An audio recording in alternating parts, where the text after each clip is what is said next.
नमस्कार, स्वागत है आप सभी का मुद्दा आपका में। मैं हूं प्रीति सिंह। नेपाल को नई सरकार मिल गई है। पुष्प कमल दहल प्रचंड ने नेपाल के नए प्रधानमंत्री के रूप में आज शपथ ली। राष्ट्रपति विद्यादेवी भंडारी ने पुष्प कमल दहल को प्रधानमंत्री पद की शपथ दिलाई। चुनाव के बाद से ही चल रहे राजनीतिक घटनाक्रमों ने दरअसल रविवार को नया मोड़ लिया। नेपाल में राजनीतिक दलों के बीच सरकार बनाने को लेकर सहमति बनी, जिसके बाद राष्ट्रपति विद्यादेवी भंडारी ने पुष्प कमल दहल प्रचंड को देश का नया प्रधानमंत्री नियुक्त किया। विपक्षी सीपीएन, यूएमएल और अन्य छोटी पार्टियों ने कम्युनिस्ट पार्टी ऑफ नेपाल माओवादी सेंटर के चेयरमैन पुष्प कमल दहल प्रचंड को प्रधानमंत्री पद के लिए समर्थन देने का ऐलान किया। इस बात को लेकर सहमति बनी कि प्रचंड और केपी शर्मा ओली बारी बारी से सरकार का नेतृत्व करेंगे। हिंदू बहुल आबादी वाले देश में सरकार बनाने के लिए नेपाल की 6 पार्टियों का गठबंधन हुआ है। गठबंधन में शामिल पार्टियों ने कहा है कि प्रचंड 2.5 साल तक प्रधानमंत्री रहेंगे और इसके बाद सीपीएन यूएमएल सत्ता संभालेगी। इन पार्टियों के बीच गठबंधन का सार यह है कि पूर्व प्रधानमंत्री केपी शर्मा ओली एक बार फिर प्रधानमंत्री बनेंगे। वो पुष्प कमल दहल प्रचंड के बाद 2.5 साल तक इस पद पर रहेंगे। हाल ही में हुए आम चुनाव में किसी एक पार्टी को बहुमत न मिलने के बाद देश में सियासी संकट गहरा गया था। 275 सीटों की संसद में प्रचंड की पार्टी 32 सीटें जीतकर तीसरे नंबर पर रही थी। शेर बहादुर देउबा की पार्टी नेपाली कांग्रेस 89 सीटों के साथ अब विपक्ष में रहेगी। प्रधानमंत्री नरेंद्र मोदी ने पुष्प कमल दहल प्रचंड के नेपाल का प्रधानमंत्री नियुक्त होने पर उन्हें बधाई दी है। उन्होंने ट्विटर पर लिखा कि वो प्रचंड के साथ मिलकर काम करने और दोनों देशों की दोस्ती को और मजबूत करने की दिशा में आगे की तरफ देख रहे हैं। मुद्दा आपका में आज हम बात करेंगे नेपाल के हालिया राजनीतिक घटनाक्रमों के बारे में, नई सरकार के गठन और इसके बाद भारत और नेपाल के संबंधों की आगे की दिशा पर हम आज चर्चा करेंगे। और इस पर बातचीत के लिए मेरे साथ 3 खास मेहमान आज मुद्दा आपका में जुड़ रहे हैं। मेरे साथ मौजूद हैं श्रीकांत कुंडपल्ली जी, जो कि प्रोफेसर हैं centre for east Asian studies SIS JNU। आपका बहुत बहुत स्वागत है श्रीकांत जी। मेरे साथ डॉक्टर स्मृति S पटनायक जुड़ रही हैं, जो कि रिसर्च फेलो हैं Manohar Parrikar institute for defence studies and analysis. आपका भी बहुत बहुत स्वागत है मेरे साथ कार्यक्रम में जुड़ने के लिए। आपका भी शुक्रिया डॉक्टर स्मृति। मेरे साथ रंजीत रे जुड़ रहे हैं, फॉर्मर एम्बेसडर है नेपाल के। आपका भी रंजीत जी बहुत बहुत शुक्रिया और स्वागत मुद्दा आपका में। रंजीत जी, शुरुआत में आप ही से करूंगी। हमने देखा कि आम चुनाव के बाद ही जो घटनाक्रम रहा राजनीतिक नेपाल में, वो काफी उतार चढ़ाव भरा रहा और आखिरी दिन जब रविवार का दिन रहा तब सरकार गठन को लेकर रास्ता साफ हुआ। मैं शुरुआती कमेंट आपसे चाहूंगी, इस पूरे घटनाक्रम को आप कैसे देखते हैं?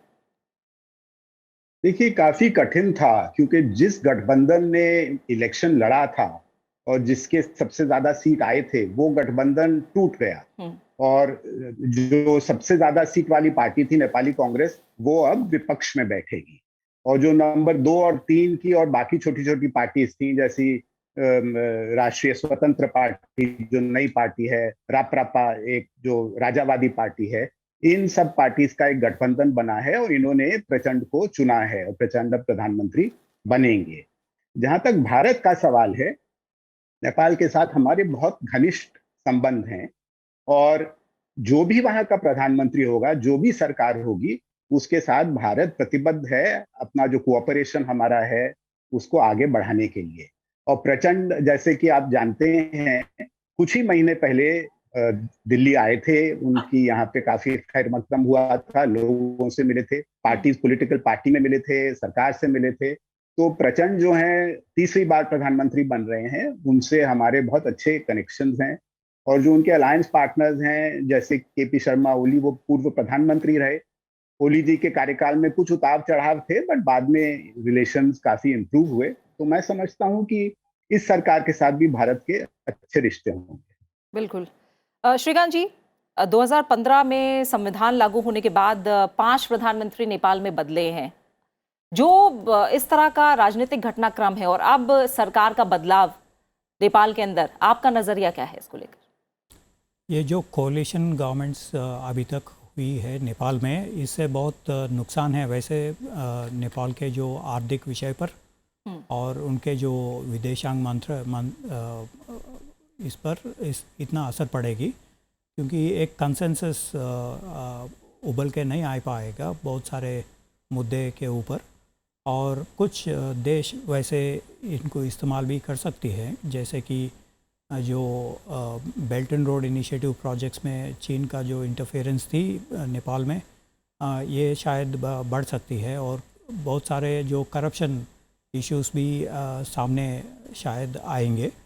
तो कोएलिशन गवर्नमेंट्स का एक लिमिटेशन है जो आप पिछले 5 साल में, बल्कि जो उनका जो पार्लियामेंट है वो 5 साल का पूरा टर्म गुजर गई, लेकिन इस कोएलिशन गवर्नमेंट से उनको ये प्रॉब्लम यह है कि अनसर्टेनिटी, पहले तो उन्होंने कहा है कि 2+2+1, मतलब पहली 2 साल नेपालीज कांग्रेस का जो प्रधानमंत्री बनेंगे और अगले टर्म में प्रचंडा बनेंगे, उसके बाद शायद वो ओली बनेंगे तो 1 साल के लिए। तो अभी जो ये कॉन्फ़िगरेशन बदल गई और आपने जो कहा 2.5 साल के 2.5 years प्लस 2.5 years प्लस, तो इनके हमें ये पता नहीं कि इतना अनसर्टेनिटी में और कोएलिशन के जो भी ये पार्टीज़, क्योंकि ये सारे छोटी छोटी पार्टीज़ हैं जो 6 पार्टी का गठबंधन में, तो इसी वजह से अनसर्टेनिटीज़ ज़्यादा है। दूसरा चीज़, जो अगर ये कोएलिशन गवर्नमेंट आर्थिक विषय पर कोई ठीक से नहीं काम करेगा तो उस पे भी बहुत सारे पब्लिक आउटरीच भी होगी। तो इसी वजह से ये एक सेंसिटिव कोएलिशन है ये। तो मुझे लग रहा है कि अनसर्टेनिटीज़ कोएलिशन के जो होती है वो अभी भी जारी है और हम देखना चाहिए कि उनका पॉलिसीज़ कैसे इम्प्लीमेंट करेंगे, क्योंकि बहुत सारा दबाव भी है डोमेस्टिकली और एक्सटर्नली, क्योंकि ये जो यूक्रेनियन वॉर के बाद और जो MCC जो अमेरिका ने $500 मिलियन के एक ग्रांट दिया है नेपाल के, इनसे भी डोमेस्टिक पॉलिटिकल ओपिनियन भी काफ़ी डिस्टर्ब्ड है आर्थिक विषय पर, और जो इन्फ्लेशन बढ़ रही है और जो फर्टिलाइज़र प्राइसेस या एनर्जी प्राइसेस, इसके बारे में भी। तो मैं समझता हूँ कि ये 2.5 साल में भी इनका एक कोएलिशन का बहुत सारे सीरियस चैलेंजेस हो सकती है।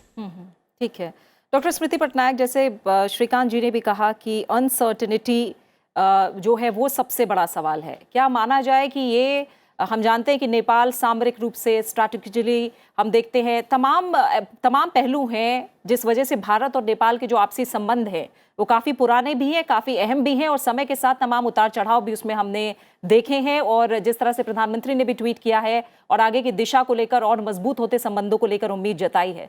हाल फिलहाल के घटनाक्रम पर आपका भी एक नज़रिया मैं समझना चाहूँगी, क्योंकि हमने देखा कि शेर बहादुर देउबा के साथ जिस तरह से सरकार चल रही थी, उसके बाद प्रचंड का KP शर्मा ओली के साथ जाना, 2.5 साल के फॉर्मूले पर बातचीत होना, हम क्या माने, ये अनसर्टेनिटी खत्म हुई है, ये नेपाल का अपना इंटरनली मैटर रहा है जो साथ छोड़ना और बनना चलता रहा, या फिर कोई बाहरी दखल भी है? आपका नजरिया क्या है इस तमाम घटनाक्रम को समझने के पीछे? मैं अपने जो दोनों पैनलिस्ट हैं वो जैसे बोले कि अनसर्टेनिटी जो है नेपाल में वो मतलब कंटिन्यू करेगा, क्योंकि अभी पिछले कुछ साल में हम लोग देखे कैसे वहाँ पे सरकार बदले हैं, तो ये अनसर्टेनिटी तो रहेगा, लेकिन ये अनसर्टेनिटी का एक इम्पैक्ट होता है केवल नेपाल का इकोनॉमी के ऊपर के नहीं, नेपाल का पॉलिटिक्स के ऊपर भी।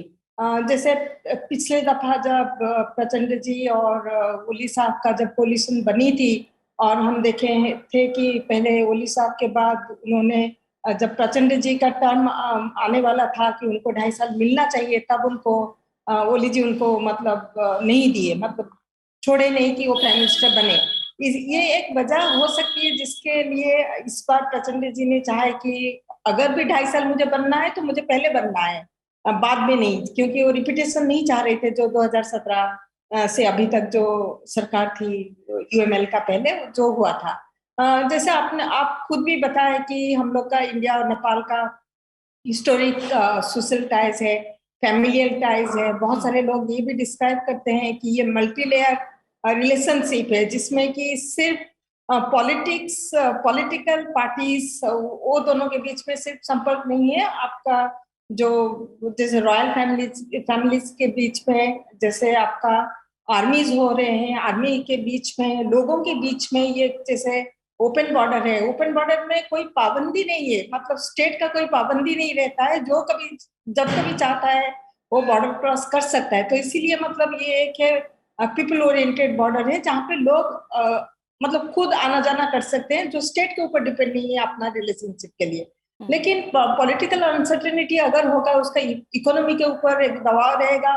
जैसे छोटे छोटे पार्टीज का कोलिशन है, तो इसका जो कोलिशन पार्टनर्स है उनका वो जरूर बिग चंक मांगेंगे। मतलब जैसे मंत्रिसभा में हम देखेंगे कि स्वतंत्र पार्टी से भी कोई आ सकते हैं। जैसे 3 इंडिपेंडेंट मेंबर है जो भी सपोर्ट कर रहे हैं अभी सरकार को, उन्होंने भी सेम मतलब मांगने का, मतलब वो भी बोलेंगे कि हमें भी इस टाइप का कुछ मंत्रालय, इम्पोर्टेंट मंत्रालय दिया जाए। बिल्कुल। रंजीत जी, अगर हम देखें और जब हम प्रचंड के बारे में बात करते हैं तो हम जानते हैं कि जब एक नेता का एक तरह से एक देश के साथ जुड़ाव या एक नज़रिए की जब हम बात करते हैं तो हम जानते हैं कि ये माना जाता रहा है कि कहीं ना कहीं जो पुष्प कमल दहल प्रचंड हैं वो माओवादी आंदोलन से उभरे नेता हैं। शुरू से ही उन पर जो चीनी नेता माओ त्से हैं उनका गहरा प्रभाव रहा, और लोकतंत्र जब नेपाल में बहाल हुआ तो ये माना गया कि जो प्रचंड हैं वो चीनी सरकार के करीब हो गए हैं। हालांकि चीन के करीब होने से भी उन्हें नेपाल में ज़्यादा दिनों तक सत्ता नहीं मिल पाई, और हमने देखा कि अपने विद्रोह के जो 8 साल हैं वो पुष्पकमल दहल प्रचंड ने भारत में बिताए। मैं एक जो शख्सियत है पुष्पकमल दहल की, उस शख्सियत के हिसाब से आपसे समझना चाहूँगी कि क्या समझ रहा है इस समय भारत के लिए, क्या अच्छी बातें हैं या कौन सी ऐसी बातें हैं जिन पर हमें सतर्क रहना होगा, या कौन से ऐसे मुद्दे हैं जिन पर हमें लगता है कि नेपाल के साथ बातचीत के जरिए हमें आगे समाधान निकालना चाहिए। इस दिशा में आप क्या राय देंगे? देखिए, मैं 2-3 चीजें कहना चाहता हूँ। सबसे पहले तो कि चीन का हमने देखा है जो पॉलिसी रही है नेपाल में पिछले 3-4 सालों में, वो चाह रहे हैं कि सारी कम्युनिस्ट पार्टीज इकट्ठे हो जाएं, और वो जो मर्जर हुआ था पुष्पकमल दहल, प्रचंड और ओली जी की पार्टी का, वो लोग कहते हैं कि चीन का उसमें काफी रोल था। हालांकि वो इंटरनल डिफरेंसेस की वजह से वो मर्जर सक्सेसफुल नहीं हुआ, पार्टी ब्रेक हो गई। पर अब हम दोबारा देख रहे हैं कि जो अब ये कोलिशन आया है वो वही कोलिशन है जिसमें 2 सबसे बड़ी जो कम्युनिस्ट पार्टीज हैं वो दोबारा इकट्ठे हुई हैं। तो इस चीज पे हमें सतर्क रहना पड़ेगा। दूसरी बात मैं ये कहना चाहता हूँ कि पॉलिसीज और आदमी की सोच परिस्थितियों पर डिपेंड करती है। जैसे परिस्थिति बदलती है तो सोच भी बदलती है, अपनी थिंकिंग और पॉलिसी अप्रोचेस भी बदलते हैं। तो जहां तक प्रचंड का सवाल है, वो 3री दफे प्रधानमंत्री बने हैं, और जब मैं वहां राजदूत था तब भी वो प्रधानमंत्री थे। और जो मेरा पर्सनल एक्सपीरियंस है कि उनके साथ बिल्कुल बहुत अच्छी तरह भारत काम कर सकता है, और खासतौर जो हमारे विकास की परियोजनाएं हैं इनको आगे बढ़ा सकता है। और मैं आपको बताना चाहूंगा कि जब गठबंधन की सरकार जिसका देवबा जी नेतृत्व कर रहे थे, उसमें ऊर्जा मंत्री जो थी वो पुष्पकमल दहल की पार्टी की थी, वो माओइस्ट थी। और उस वक्त इतने मेजर डिसीजंस हुए हैं, इतने मेजर अग्रीमेंट्स हुए हैं। एक विजन स्टेटमेंट आया है एनर्जी ट्रेड पे दोनों कंट्रीज के बीच में, जिससे बहुत फायदा हुआ है दोनों देशों को। तो मुझे लगता है कि हमें कोई ऐसी दिक्कत नहीं आनी चाहिए। नई सरकार के साथ बहुत अच्छी तरह एक तालमेल बना के काम करने का। श्रीकांत जी, जैसे ऊर्जा को लेकर बहुत अहम बात रंजीत जी ने बताई है। अगर हम तमाम जो कॉपरेशन के जो सेक्टर्स हैं नेपाल और इंडिया के बीच बात करें, ऊर्जा एक बहुत बड़ी मैं कहूँगी सेक्टर है। इसके अलावा जो ट्रांसपोर्टेशन है वो एक बहुत बड़ा क्षेत्र है। तो इनमें आप मानते हैं कि तमाम और सेक्टर्स और क्या ऐसे सहयोग के क्षेत्र हो सकते हैं जिनमें भारत और नेपाल आगे की दिशा तय कर सकता है? ये जो नया सरकार है ये अभी इकोनॉमिक डेवलपमेंट पे ऊपर फोकस करेंगे, क्योंकि इससे बहुत सारा प्रॉब्लम्स उबल के आई है। तो पहली मुझे सोचता हूँ कि मैन्युफैक्चरिंग सेक्टर में को बहुत सारे प्लान्स शायद उन्होंने अनवील करेंगे, और जिसमें बहुत सारा फ़ायदा है भारत को।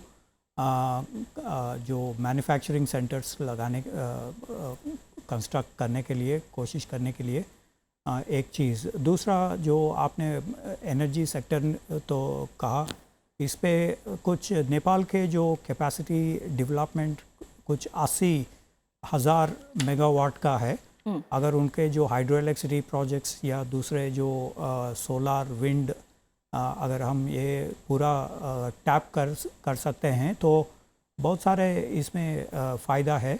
और हमारा एग्रीमेंट का नेपाल से जिससे हम नेपाल के जो इलेक्ट्रिसिटी खरीदते हैं कुछ महीने हम भी उनको बेचते हैं इलेक्ट्रिसिटी क्योंकि ये जो rain fade hydro electricity projects में ये अंतर आती है। तो म्यूचुअल डिपेंडेंस भी है दोनों देश के बीच में, नेपाल और भारत के इस हाइड्रो इलेक्ट्रिसिटी के सेक्टर में, और दूसरा जो इलेक्ट्रिसिटी जनरेटिंग उसमें भी। तीसरा चीज़ आपने कहा है कि जो इंफ्रास्ट्रक्चर ट्रांसपोर्टेशन सेक्टर, अभी हमने रेलवे प्रोजेक्ट एक लागू किया जिससे एक मल्टी मॉडल ट्रांसपोर्टेशन के बारे में भी सोच रहे हैं। और नेपाल का कहना है कि वाइज़ाग विशाखापट्टनम मैरीटाइम पोर्ट्स और जो कलकत्ता के मैरीटाइम ट्रेड बढ़ाने के लिए वो कोशिश कर रहे हैं, क्योंकि काठमांडू से हावड़ा तक कुछ 700 किलोमीटर का दूर है। लेकिन अगर हम काठमांडू से शंघाई या क्वांगचो चीन में उनका जो कोशिश थी वो कुछ 3000 या 4000 किलोमीटर का रास्ता है, तो उनका ट्रांसपोर्टेशन कॉस्ट भी बहुत ज़्यादा होगा इस वजह से।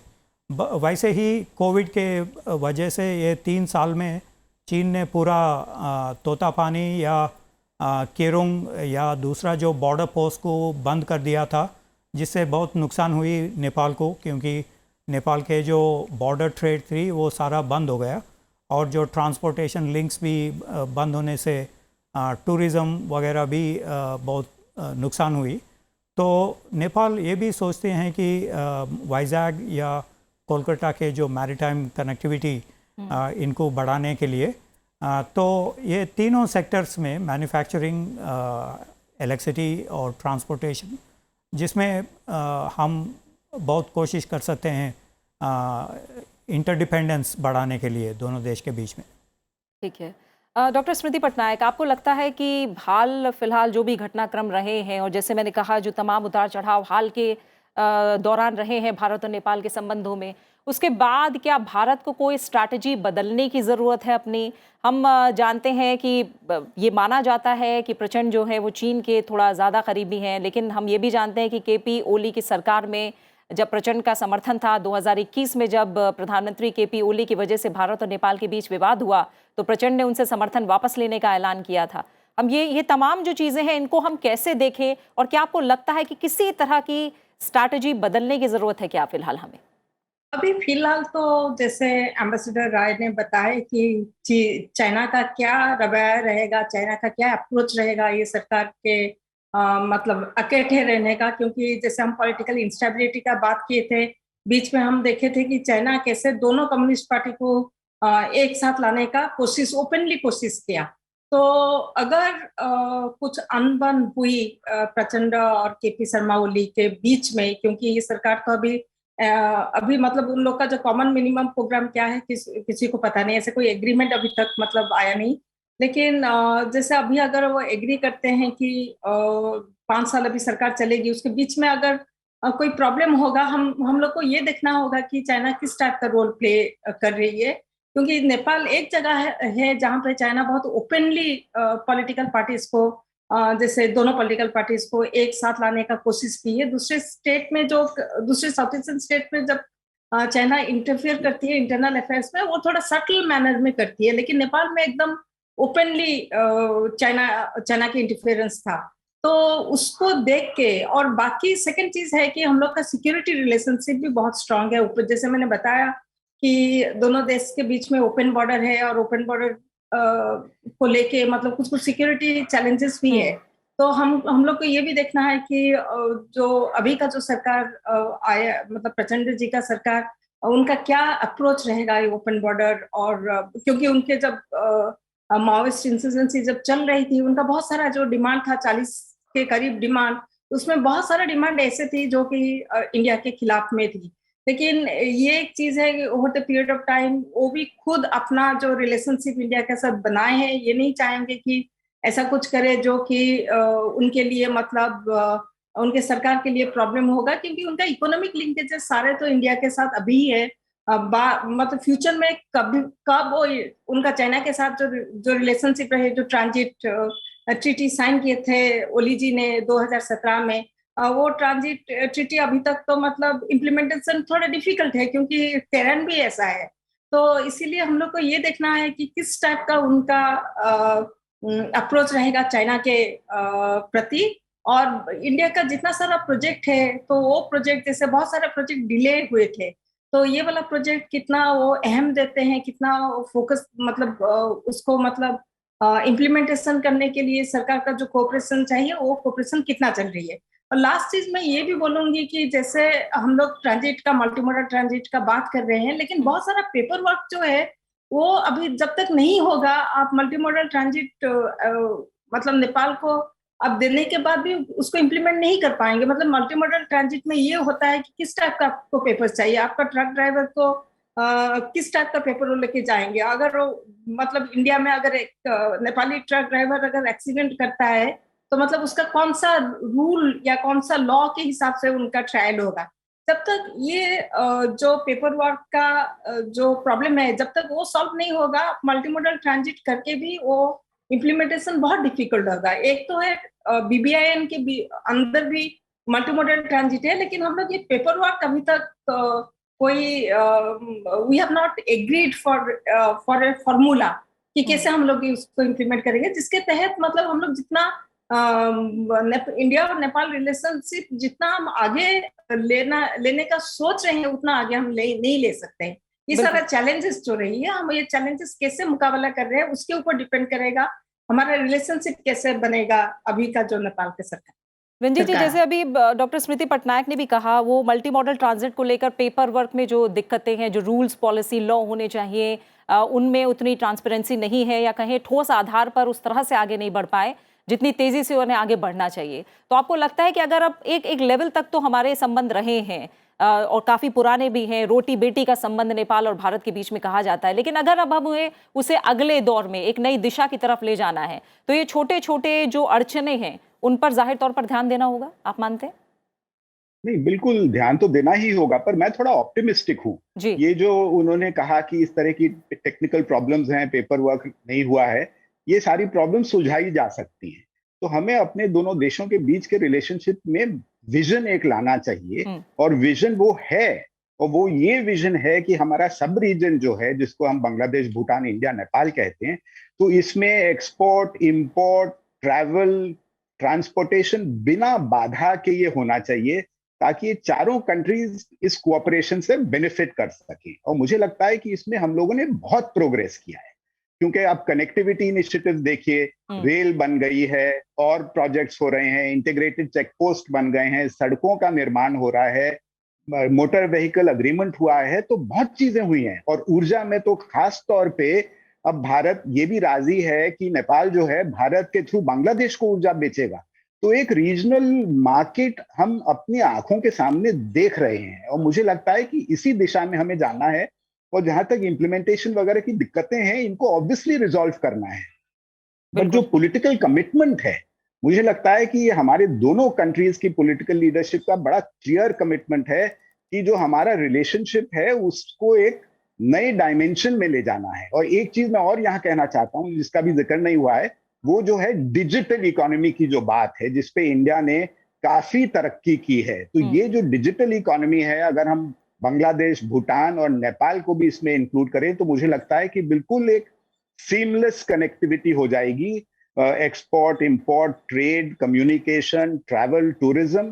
तो मैं काफी ऑप्टिमिस्टिक हूं कि जिस दिशा में हम जा रहे हैं वो सही दिशा है, और इसी पे हमें आगे बढ़ना है। बिल्कुल, और इसी के साथ समय यहीं पूरा हो गया है। श्रीकांत जी आपका, डॉक्टर स्मृति पटनायक आपका, और रंजीत जी आप तीनों मेहमानों का बहुत बहुत शुक्रिया मेरे साथ इस चर्चा में मुद्दा आपका में जुड़ने के लिए। तो भारत और नेपाल के बीच सदियों पुराने ऐतिहासिक, घनिष्ठ और मैत्रीपूर्ण संबंध हैं। हमारे विशिष्ट सांस्कृतिक संबंध हैं, साथ ही दोनों देशों की सीमाएं खुली हैं और लोगों के एक दूसरे के देशों में गहरी जड़ें भी हैं। नेपाल अपनी जरूरत की चीजों का एक बड़ा हिस्सा भारत के जरिए पूरा करता है। आर्थिक व्यापारिक रिश्तों में घनिष्ठता है। जाहिर है राजनीतिक दृष्टि से भी दोनों देश एक दूसरे की अहमियत समझते हैं और उम्मीद है कि ये संबंध आगे एक नई दिशा तय करेंगे। इसी के साथ मुद्दा आपका में फिलहाल इतना ही। अपना अच्छे से ख्याल रखिए और मुझे दीजिए इजाजत। नमस्कार।